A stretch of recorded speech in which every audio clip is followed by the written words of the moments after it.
Hey guys, David McElwain here with Shoshone Hunt Stories.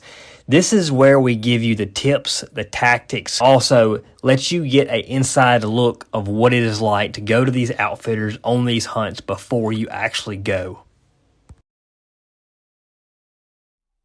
All right, guys, so today I'm here with Peyton Merideth, and me and Peyton have got to know each other pretty good over the past few months working at Shoshone. We actually started on the same day. We have both been on our first mountain lion hunt together. I really have enjoyed talking with Peyton and everything, and he's a good dude. And he is from Alaska, which, honestly, I won't hold that against him. You can't hold that against me because I was actually born in Tennessee. See, I knew you had a little bit of that Southern blood in you. I knew you had a little bit in you. I was born down in the 901 and then became an Alaskan after that. No, I do love Alaska a lot. I went for the first time a couple of years ago, and I have dreamt almost every day of going back. The fishing and the hunting there is just, and honestly, the culture. I love the culture of Alaska. It just feels wild. When you step off that plane for the first time and you drive out of the city, it is like, it's nothing like the lower 48 that we have here. So every time that I get the chance to go to Alaska, I know that I'll want to go. And I know you're going later this week and everything, but I wanted to sit down and talk to you about your career that you've had for working at Shoshone. I know it's been a pretty interesting ride that you've had. Just kind of give me a brief background of what your career was like and what led you to this point. Yeah. I want to back up just a little bit too, because it's funny when you said you stepped off the plane and it's like stepping off in a different world. As long as you step off the plane during the summertime, it's like stepping into a beautiful world. You step off the plane when it's 45 below zero, people tend to get right back on the plane and go home. In fact, it's funny when I went to the police academy back in '98, and there was a couple of cats in my police academy that had never been to Alaska before, and they had been hired to go work at the time in Barrow, Alaska, which is the northernmost city in the United States. And they since changed the name, but back then it was Barrow. One of those guys, when he went to the academy, went to Barrow when the academy was over, he got off the plane, literally turned around and got right back on the same plane and took a flight home. Said, nope, can't do it. After that, they made people sign a contract. But yeah. Understand what? Yeah, I get it. No. It's a different world. That's for sure. Yeah. But, so my experience in Alaska has always been either summertime or fall. I have not experienced the winters yet. Yeah, and everybody's got to at least once, right? Because literally it is a different planet there in the wintertime. I mean, you just can't compare it, especially in interior Alaska where I grew up around Fairbanks. I mean, you get the extremes are so crazy. You get the warmest temperatures in the state in the summer and 24 hours of daylight. And in the winter, you get, just dark and, 40, 50 below zero for stretches. It's definitely a different planet, but really blessed to have grown up, being able to hunt and fish in Alaska and raise a family there before we moved here to Idaho. Been real blessed with that. But I got to say, in January here in southern Idaho, it is nice to see green grass in my yard and snow on the mountains, which is all we could have asked for. Yeah, that's perfect. You have the best of both worlds there, and Idaho's pretty nice itself, though. Honestly, I like Idaho a lot. No, it's beautiful, but no, I was I'm originally from Tennessee, and I'm from Memphis, and my parents are school teachers, and when I was 4 years old, they decided they did not want to live in Tennessee any longer. There was some issues with the school district, and back in the 70s, just a lot of issues still with the South, with racial tensions and things like that, quite honestly. And they didn't want to live there anymore. So at the time, my mom's sister's husband was stationed on Fort Wainwright up in Fairbanks. They came up for a visit and they said, yeah, let's move. As long as one of them got a teaching job, they said, we'll do it. And my mom got a teaching job pretty quick, and they moved up to Fairbanks. And was raised up there and decided to stay after college. I went to the University of Alaska and went to the police academy between my junior and senior year of college for my undergrad. And I was one of those guys, I wanted to get through college as quickly as I could. I was so sick of going to school. I just wanted to get through it. I took 24 credits a semester just to get done.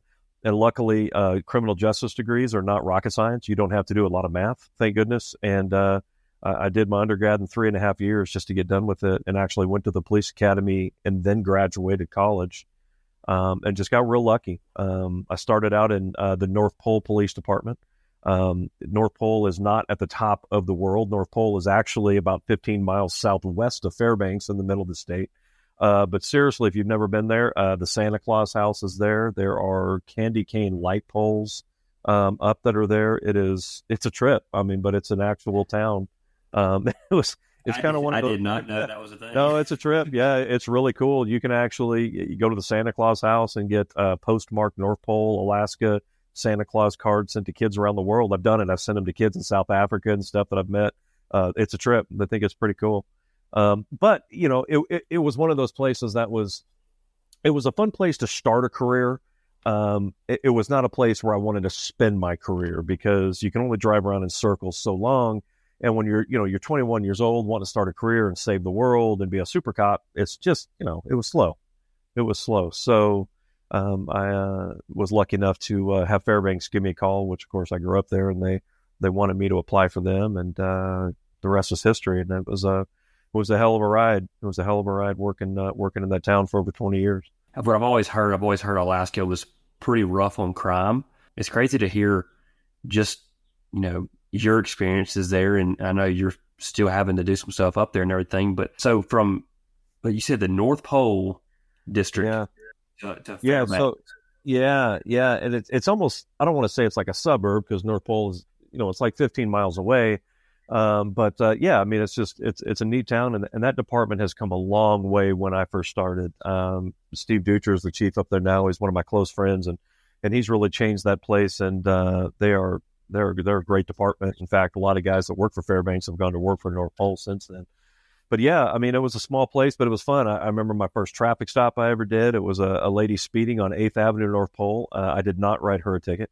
I remember the first arrest I ever had was a warrant arrest at one of the apartments there. I remember putting the handcuffs on the guy, and I remember his name. I remember everything about it. It's the first time I ever arrested somebody, and ironically, I arrested the same guy about 4 years later in Fairbanks. I saw him in a liquor store, and he had a warrant. And I went in the liquor store, and I said, "Hey, I need to speak with you outside." Not a ride along with me at the time. Some high school girl in my car was like a job shadow. And my mistake was that I brought the guy outside the liquor store to contact him, and I should have just told him and arrested him in the store. But when I told him, "Hey, you got a warrant," that cat took off running as fast as he could, and I am not a runner. And he took off running. I yelled at that girl to lock the doors on the car and stay there. And I took off running after that guy down South Cushman, and he was gaining on me, and took a left, took a right, and he was way up the street. And then some dude in a car pulled up next to me in some old hoopty car, and he threw the passenger side door open, and he's like, "Hey, dude, get in." And I'm jogging along, and I look over, and I'm like, he's like, "No," "Go ahead and get in." And I said, "Okay." I jumped in. He hit the gas. He drove up to the guy. I jumped out, tackled him. The guy had no idea how I caught up to him. And I looked over, and the guy in the car was like, "That was freaking awesome." And then he just drove off. I have no idea even who it was. And but anyway, it was the same guy, the first guy I'd ever arrested. Here we are years later when that happened. It was hilarious. That's I remember crazy. all that. Remember the first call I ever went to. Remember the first fight I ever got into. Cold night, 20 below zero, fighting with some dude on the ice, and calling for help from the state troopers that were 15 miles away in Fairbanks. Let me tell you, when it's 20 below zero on a really cold night in March in North Pole, Alaska, you can hear those sirens coming from a long way, coming to help you out. But no, just transferred into Fairbanks, and then just began just a roller coaster of a crazy career. Spent a few years in patrol, and then transferred to got promoted to detectives, and I spent 13 years in major crimes, dealing with crimes against children, homicides, pretty much everything. Any case where somebody bled a lot that they were not supposed to bleed, or was involved in a relationship that they did not want to be in. Those cases ended up coming up to investigations, and yeah, 13 years of that, you've seen a lot. Well, I mean, every time you think you've seen it all, something else happens, and you're like, "Huh, well, yeah, I'd never seen that before, but okay, I didn't know you could put that in there." It's just a roller coaster of a life, And then, of course, balancing that with family and baseball with the kids and hunting and fishing and everything. It's made for a hell of a career. I mean, I wrote a book about it, and I'm not trying to plug my. Well, yeah, I am. If you want to buy my book, it's great. We'll talk about it. But I mean, everybody kept saying write a book about it. You got to write a book, and I did. I started keeping track of newspaper. Back in the day, it was newspaper articles, like literally the newspaper, which I don't know if anybody even reads a newspaper anymore. But I kept newspapers, and then that evolved into just printing out, web newspaper articles over the years, and I kept a huge 3-ring binder full of them because I wanted my kids one day to be able to look back on what Dad did.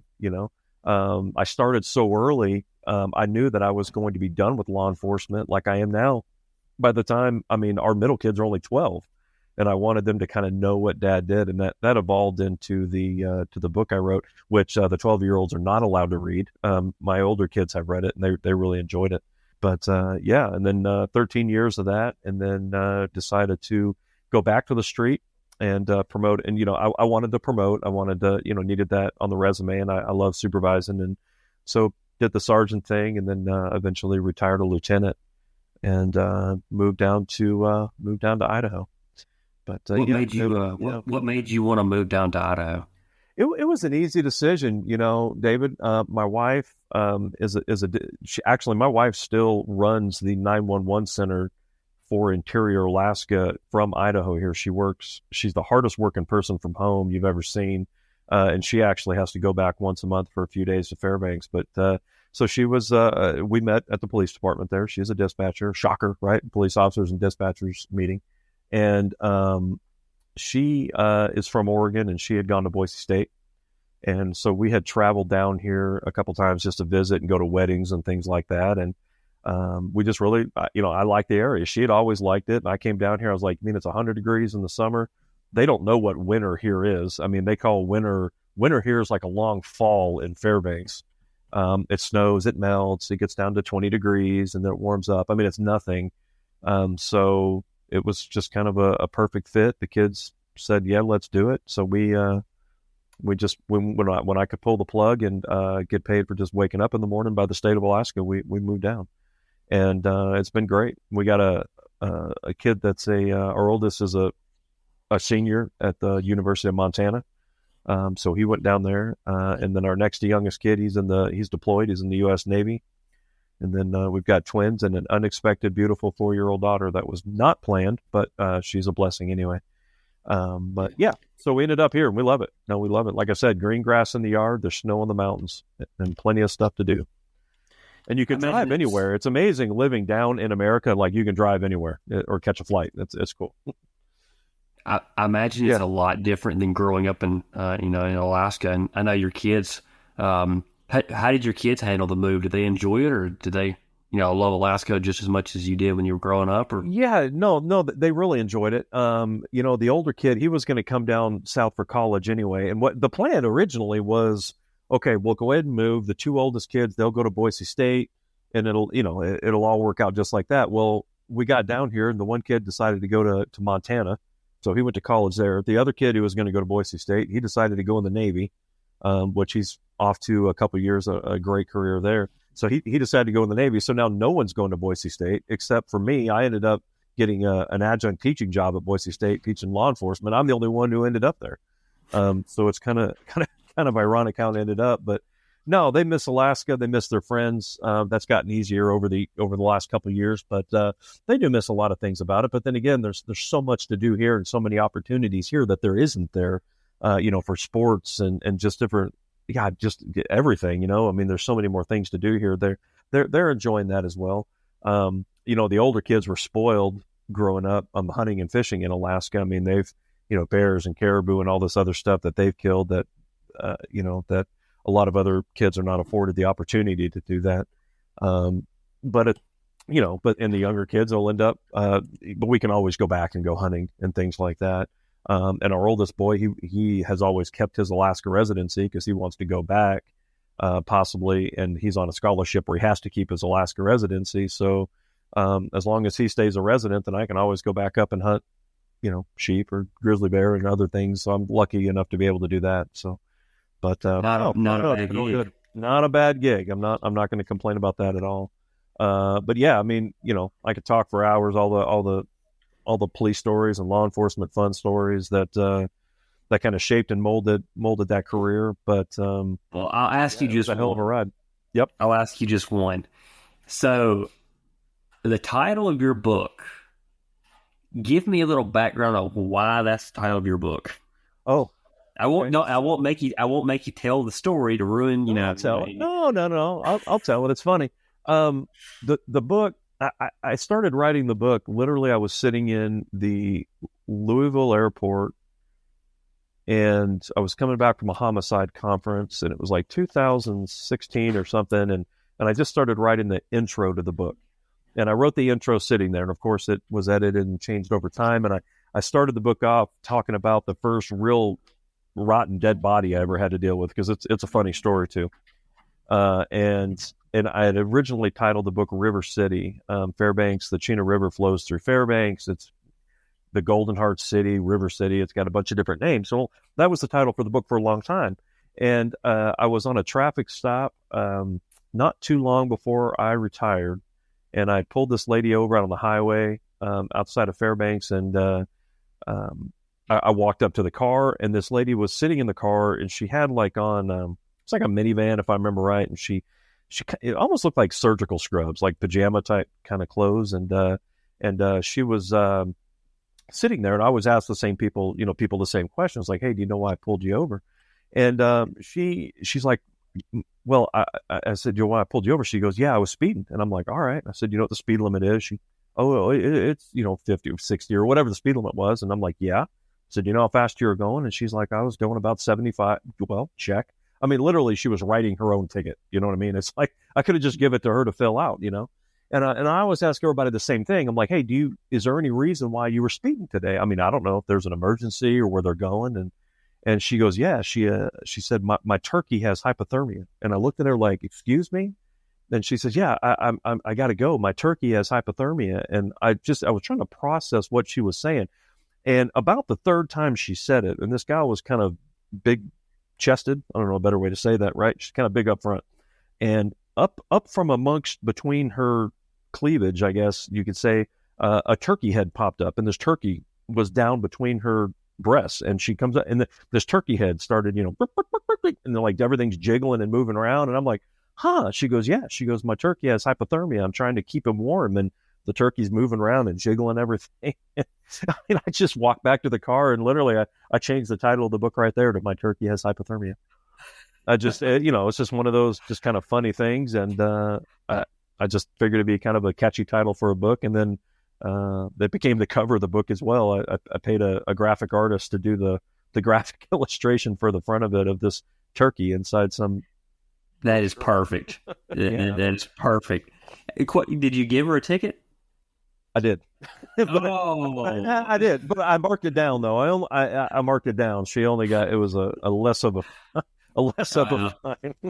I guess that's better. But I tell you what, that's the perfect name. That is the perfect name, I feel like. Well, I hope the turkey made it. The turkey made it, and it has been a catchy title. But listen, the book itself, I never wrote the book to make money. Literally, it cost me thousands of dollars to publish that book. I mean, I'll never make back the money that I put into it. I never did it for that. I did it because I wanted my family to have something to look back on and be proud of, and read what I did. And Lord knows I could have wrote 300 more pages about stories, but then, I would have bored even the most ardent true crime reader, that's only a couple hundred pages. But I wrote it to tell stories. I wrote it to tell the stories of a lot of victims of homicides, child cases, child porn type stuff. Some stories to give the backstory on some of the bigger cases that I worked. I did it for the victims, for the families, for them to be able to reflect on that. I stay in contact with a lot of them. And there's just a lot of stories that needed to be told. You know what I mean? And that's why I did it.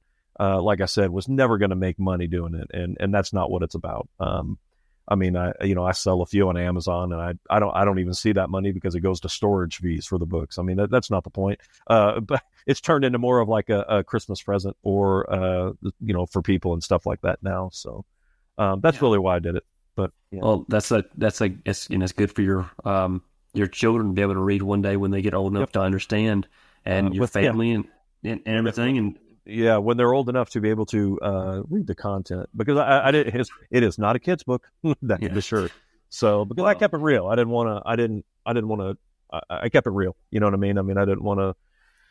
I mean, I like to be. I'm a good storyteller, but I didn't want to dumb anything down or tell it the way it wasn't. You know, the way it was. And there's a lot of definitely a lot of adult humor type stories in that book, but it's all true. Yeah.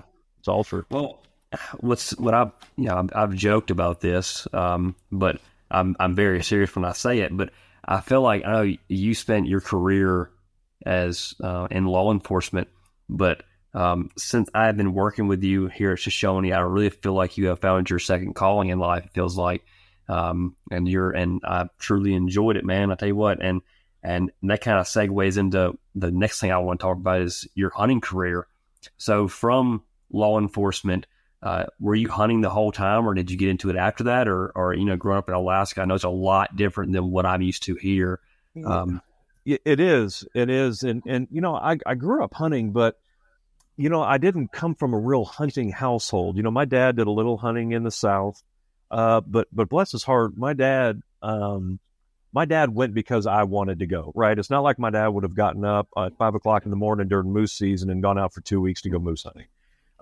He went, you know what I mean? I mean, he went because I got into hunting and I wanted to go. The first animal or bird that I ever killed. And I talk about this in the book a little bit when I segue into one of our officers that got killed and hunting with his son later. I'll never forget. It was a spruce grouse in the middle of the winter sitting on a limb. And it was just your classic scene. It was my dad knelt down. I put the gun over his shoulder, little 22 chipmunk. I still got it in my gun safe, and shot a grouse out of a tree. And that was kind of the start of it. I was lucky enough over the years to develop mentors in hunting that helped me along and working for a guide and to do some stuff like that. But yeah, I was real fortunate growing up to be surrounded by people that supported me in that. But yeah, I mean, I've killed a lot of really cool animals up there and been on a lot of adventures in Alaska, and I'll never forget them. But yeah, I mean, but it was hard balancing that with a law enforcement career and family and things like that, and trying to figure that out. So, but yeah. But you started. Okay, so what was the normal hunting every year? Moose. Yeah, normal hunting for exactly. Yeah. So once I started raising a family, I've always been taking a lot of pride in the fact that we live that field to table lifestyle. I grew up in high school, caribou, moose, caribou hunting on the North Slope with my bow, just like hundreds of other people still do, up along the Dalton Highway, along the Pipeway, stalking caribou with my bow. Shot my first caribou up there when I was a freshman in high school, shot my first moose that year, and just went from there. I shot my first bear with kind of my hunting mentor growing up. I call him my dad number two, Pete Bust, who's a retired master guide. And shot my first bear with him when I was in 8th grade. And it was kind of hard to top that. It was a big 7'2" cinnamon bear. So, I mean, I just got spoiled right from the start with that. But as I got older and into my career, once you start raising a family and stuff, we lived that field to table lifestyle. Everything we ate was moose burger, caribou burger, and things like that. And took a lot of pride with that. If we wanted to grill some hamburgers, we might still just go buy a pack of hamburgers. But to this day, that is what our freezer's full of. In fact, we were out of moose meat going into this fall. I drew a cow tag. I flew all the way back to Alaska just to shoot a big cow moose so I could get it down here to fill the freezer again. But there's so many families up there that live that lifestyle and do that, right? So we certainly weren't unique in that respect. But that was a big part of raising a family and living up there. I mean, there was 3 years in a row I didn't have to shoot a moose because my wife Christy drew cow tags 3 years in a row and she went out and shot one.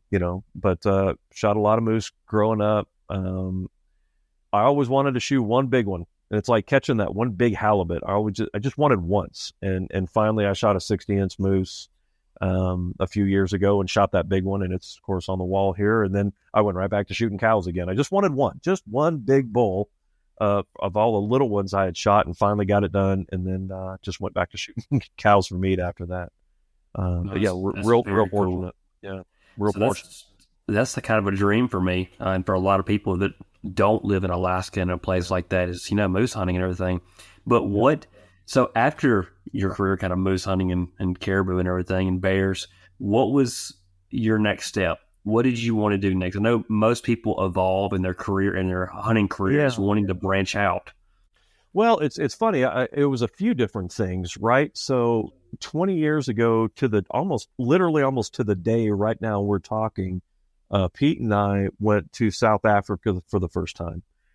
That became a passion of mine, and I've been back what my wife would call several quote unquote, trips of a lifetime since then, including we're going again in 2 weeks from now. And so that became a real passion, and I just fell in love with the place. And as a cop with 5 kids, Lord, we still don't have the money to go back over there a lot. And so I was that guy who literally saved quarters in a pickle jar for 4 years to be able to pay for tips in between trips. And I scammed and got the best deals I could to go to South Africa and stuff, and to keep going every 4 or 5 years. And I have. It's been 6 years since we've been now. I think 6 years since we've been.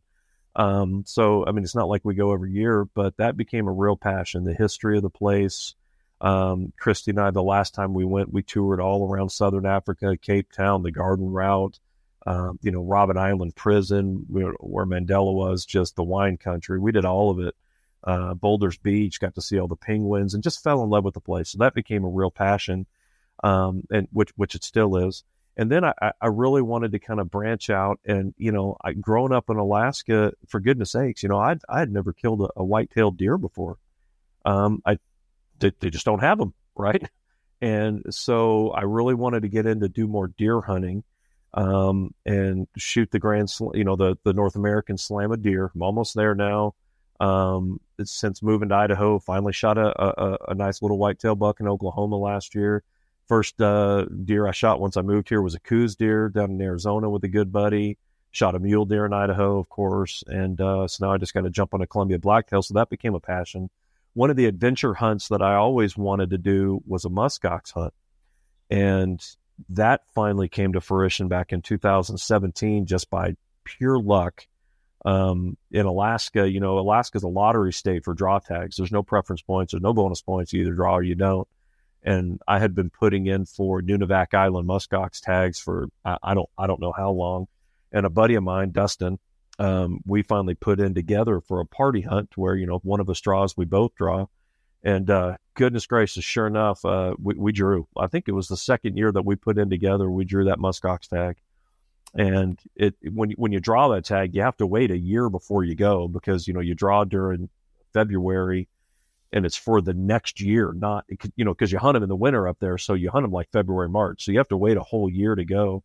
And so we drew the tag in 2016.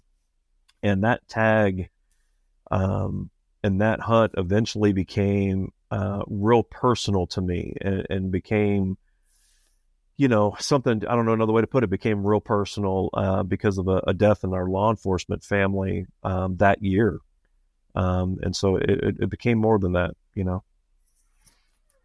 Oh, yeah, that sounds like I know you said once in a lifetime going to Africa and everything, but that sounds like a once in a lifetime being able to go to and hunt those. Honestly, I don't know much about muskox, to be honest with you. I would love to hunt them one day, but I've seen the pictures of you up there and some of the videos and everything, and it looks like it'd be amazing.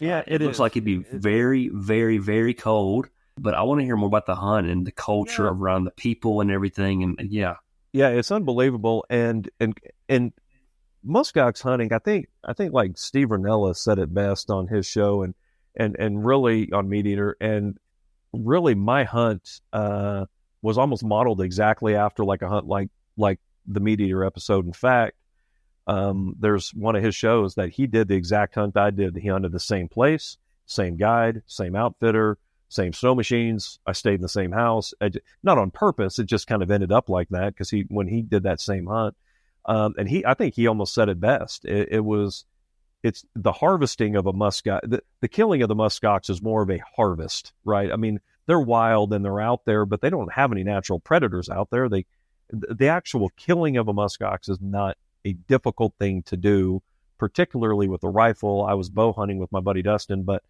the adventure of getting there, the interactions, in my case, with the Chupik Eskimos out on Nunivak Island in the Bering Sea, isolated from the mainland except by plane. The people in the village, the interacting and buying crafts from out there. Oh my gosh, we bought sealskin hats, beaver hats. I mean, the glove. Cheap, right? I mean, it's not cheap, but it's cheaper than if you went to a store in town in another part of Alaska, and they're handmade right there on the island. Being able to talk to these folks, that is the adventure in that hunt. And I think the guys will tell you the same thing that go in Northwest Territories. You know, we book muskox hunters with Shoshone. I booked 3 in the last month up with one of our premier outfitters up in the Northwest Territory. And they'll be the first to tell you. It's like, once you find the muskox, it's not the harvesting of the muskox that is the adventure part of the trip. It is getting there. It is the fishing. It is the people, the land. You're in the middle of the Arctic, right? I mean, it's an adventure hunt at its apex, you know? And for me, it was real personal because we lost an officer that year on the department, was shot and killed, and he was a big bow hunter, and his name was Alan, and we used to talk about hunting all the time because that was our common thread in life other than law enforcement. We were very different people, but that was our common thread, and he was real excited when I drew that tag, and you know, he'd always wanted to do that, and so that became a drive for me to make that hunt successful. Is after Alan died, when I went on the trip, was kind of to dedicate that trip to him.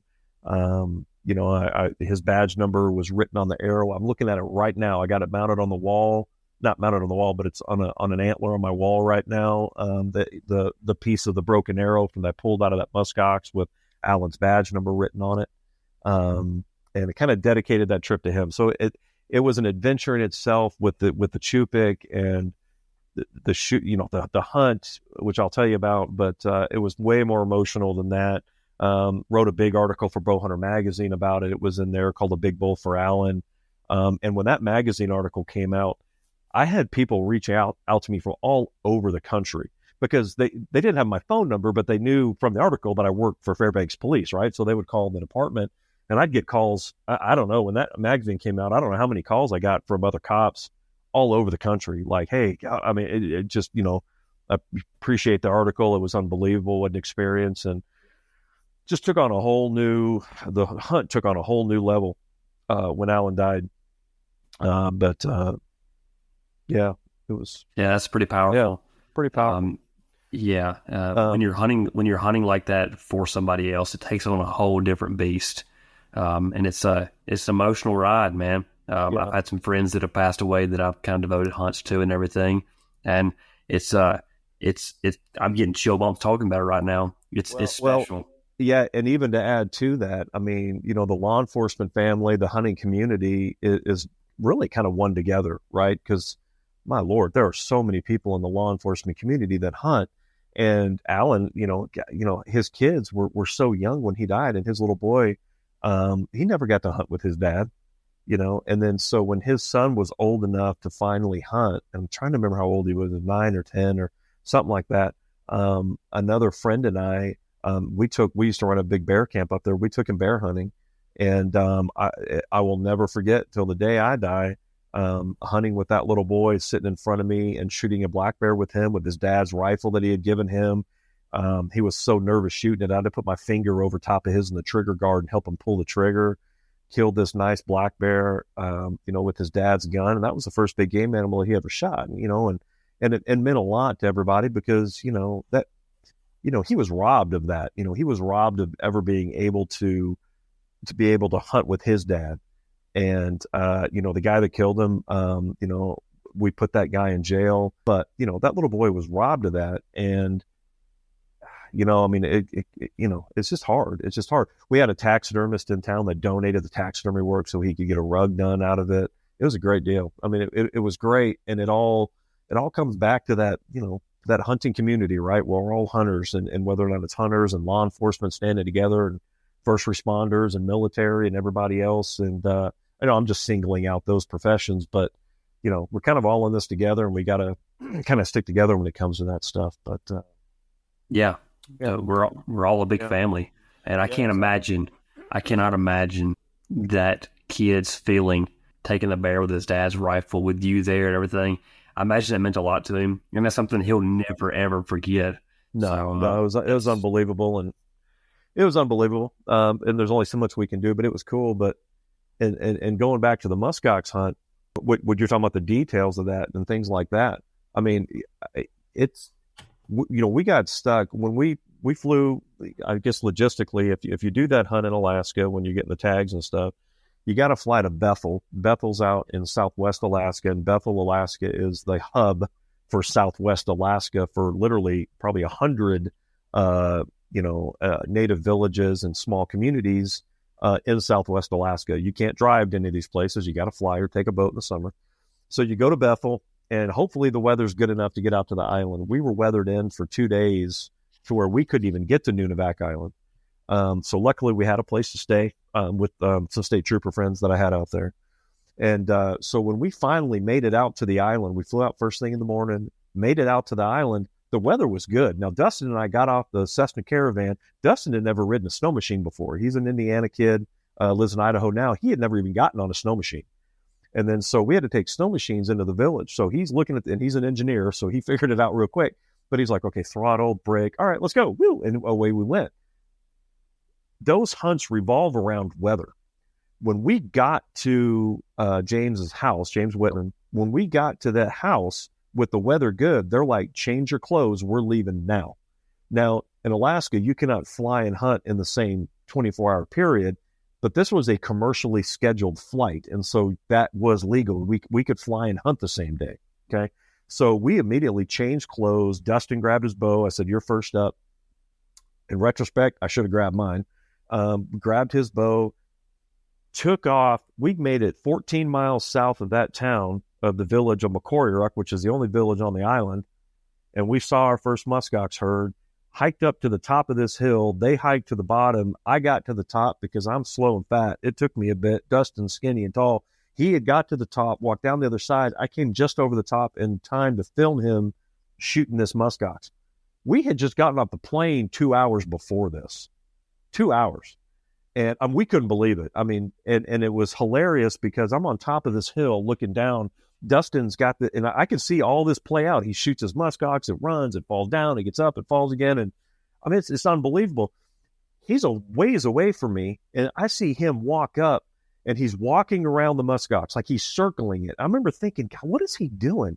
And I see him walk over, and he lifts up the hind leg of this muskox, like he's looking for the proper plumbing, and then throws the leg down. And I remember thinking, oh my God, he shot a cow. You can't shoot cows. And I was like, oh my God. I said, we drew this tag a year ago, the money, the anticipation. And oh my God, we got to call the state trooper. I'm already thinking, what in the hell, and I start walking down there to him. As I get closer to him, I see the muskox, and I'm like, man, that sure looks like a bull to me. They're easy to tell apart. And I got down there to him, and it was obvious it was a big bull. And I'm like, man, what were you doing? And he goes, God, man, I was so nervous to shoot a cow. And he goes, I just had to go check and make sure it had some balls. And he threw the leg down, And I was like, it's obvious it was a bull. It was really funny. But he had that thing dead 2 hours. We had just got off the plane because the weather was good. They got to take advantage when the weather's good. And then the way it works after that, we had not paid for a guided hunt. We had paid for a transported hunt, which is much cheaper, which means the transporter who took us out there in the snow machines is not allowed to help you field judge, stalk the animals. They cannot help you clean it, field dress it, butcher. They can't do any of that. Our transporter that was there with him, super, super good dude. Raymond, he's still on Facebook together. His job was to give us coffee while and talk to us, right? And tell stories while Dustin and I, dealt with this muskox. Now, we've field dressed lots of animals between us. So it wasn't rocket science, right? We got it done. A lot more hair on a muskox. But it's a different experience, right? Because he's not allowed to help you. And then so we eventually got this thing broken down. But the weather started kind of coming in, and it's the only hunt I had ever been on where they tell you to bring a sleeping bag with you, and they've got these big sleds. And I remember thinking, I thought the sleeping bag was for us to stay in at James's house to sleep in a sleeping bag, and it's not. The sleeping bag is for if you get stuck out there in the middle of that island and there's no trees, there's no cover. If you get stuck out there, you can get in that sleeping bag and turn the sled over top of you, and at least you're inside of a sleeping bag under a sled to weather out the storm. So it kind of adds a whole nother, level of it's an adventure. I mean, that's what it is, right? Wow. Yeah. That really is an adventure. That's that's one of those situations where you have to be prepared for any situation. Oh yeah, like that you'll die. I mean, it's as simple as that. And you don't know where you are. You have no idea. I mean, your transporters out there with snow machines, and luckily they were born and raised there. These guys know the place inside and out. But you are 100% relying on the person you're with your life. There's just no way to sugarcoat it. There's no way of getting around it. Could we have found our way back? Yeah. I mean, this was before Onyx, right? And all that kind of stuff. And we had GPSs. I think we could have figured it out. But yeah, I mean, it's not like you're on the back, food plot behind, your aunt's house or something hunting whitetail. It's a little different. And then the next day we got up and the weather was horrible. But they wanted to go out. And they're like, listen, we're just going to go out to where Dustin shot the one before, see if that same herd's there. And if it's not, we're coming back. And we got out there, and sure enough, that herd was still there. And when it was my turn to hunt, and of course, we're bow hunting, I went up the hill, they ran down the hill. I went down the hill, they ran back up the hill. And finally, I was getting so frustrated and tired, I was like, I just need a break. And you just got to kind of stay persistent. And finally, I went back down the hill, and this big herd just finally stayed together and decided to make a stand and not run. And I just got lucky, and this big bull was right on the edge of the herd. And Dustin was filming from a ways away, and man, I took that arrow out there with that badge number written on it, and I'll never forget it. Just one shot, that thing just sunk into that hair, and that thing ran just 30 yards and just fell over. And I'll never forget that feeling of accomplishment. And it was really, we were only hunting in reality, I don't know, 4 hours maybe. I mean, not a long time, but just the adventure getting there, the emotions with it. The weather was horrible. I was tired from those few hours up, trudging through the snow. And when that animal fell over, and literally we did some hero shots, did some voiceover stuff for some video, and literally the skies parted, and it turned into the most beautiful day you can imagine. Not a cloud it's like the front. I mean, literally that thing hit the ground. A front came through, pushed out every cloud in the sky, and it was the most beautiful day you could imagine out there. It was perfect. We had coffee. We had all day long to field dress this muskox, to, cape it and do all of our stuff. It was a picture perfect day. And I can only think, somebody up above was like, man, good job. Good on you, Peyton. And I'm literally, you can't make it up. It was beautiful. We had a great time. We just spent the rest of the day, literally, we spent the rest of the day just out there skinning muskox, and just having a great time. That's nice because you weren't in a rush to get it done. You can really soak up those experiences like that. And like you said, it seems like somebody was smiling down on you, going, "Yep, well, cool. I made you work for it a little bit with all the weather and everything, but right now, good job. Just enjoy it." And we did, and we had a great time. Went back, and that night we sat around the table and told stories. And James broke out some seal oil, and we had dried tom cod in seal oil, and it was just like that damn meat eater episode with Ranella, right? When they're dipping it in there, it was the same thing, same table where they're trying it. And Dustin kept eating it. I tried to eat it, and it tasted like I don't know, like the way Jim Shockey described fermented muskox. It tasted like fermented dog vomit. I could not eat it. That's what it tasted like. Just couldn't do it. And so I tried it. I tried the seal oil with the dried fish. I did. Dustin took a picture of me when I was trying it. I have that picture somewhere, and that's all I took. Dustin actually took some home. He's got some of the bottles still at his house in Idaho. He lives in Idaho.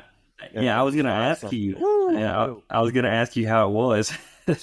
It was not. But I tried it. I was a good guest and was respectful, and I tried it. But I tried it one time.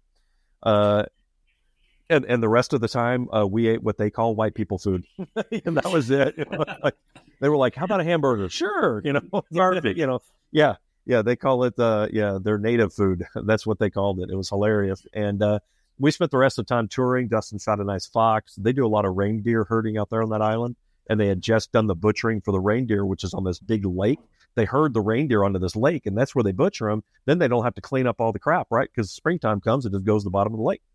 And so all the fox come there for the to get all the, to eat all the carcasses. And so Dustin shot a nice fox out there the next day. And then we caught a break in the weather there. It stayed nice for a day, but then you look at the forecast, and we were supposed to be out there a couple more days, and I'd have been glad to stay out there and just spend time. But it's one of those things too, where if the weather's good and you can leave, it's you kind of got to leave, and it's one of those things where they're selling hunts, not vacations. And I know, David, we heard that recently from another outfitter that we were hunting with, where they're like, what happens when a guy shoots his animal and wants to hang out for a few days? They're like, no, they go home. We're selling hunts, not vacations. And so once you get your animal and the weather's good and there's room on a plane to get you out, they want you to get out. And it's not because they don't like you, because they want you in the village, because they like you. You're spending money there. It's good for the economy. But it's time to go and get back home. And so we did. We made it out on time, and we ended up taking. I can tell you exactly how much meat we took because we weighed it before we left. We took fish boxes out there with us to bring boned out muskox meat home. We brought 300 pounds